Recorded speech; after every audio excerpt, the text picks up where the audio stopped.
अस्सलाम वालेकुम everyone, this is D3 exercise 10A question number 11, जिसमें हमें पूछा गया है कि एक क्लॉक है आपके पास, ठीक है, और वो क्लॉक जो है उसने 45 डिग्री का एंगल कंप्लीट किया है। लाइक अगर उस नीडल थी यहाँ पर तो उसने तकरीबन 45 डिग्री इस तरह से 45 डिग्री तक का डिस्टेंस जो है वो कवर किया है।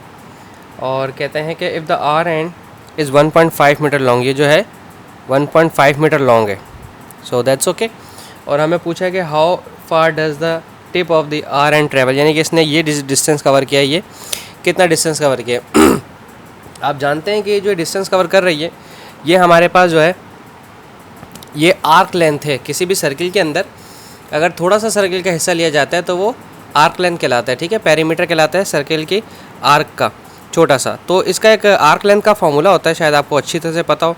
हम अभी तक पिछले क्वेश्चंस में हम इसको डिस्क्राइब करते हुए आ रहे हैं कि ये होता है θ/360 डिग्री मल्टीप्लाई बाय 2πr, ठीक है। ये फार्मूला आपने ध्यान में रखना है।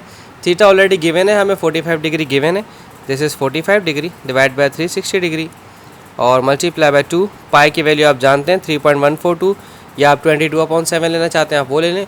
और रेडियस हमें जो टिप थी आर एंड थी 1.5 मीटर जो है वो बड़ी थी। अगर मैं अपने कैलकुलेटर से इसे सॉल्व करने की कोशिश करता हूँ, so this is 45 multiply by 2 multiply by pi लिख लेते हैं हम इसमें, मल्टीप्लाई बाय 1.5 जो कि रेडियस है हमारा, ठीक है।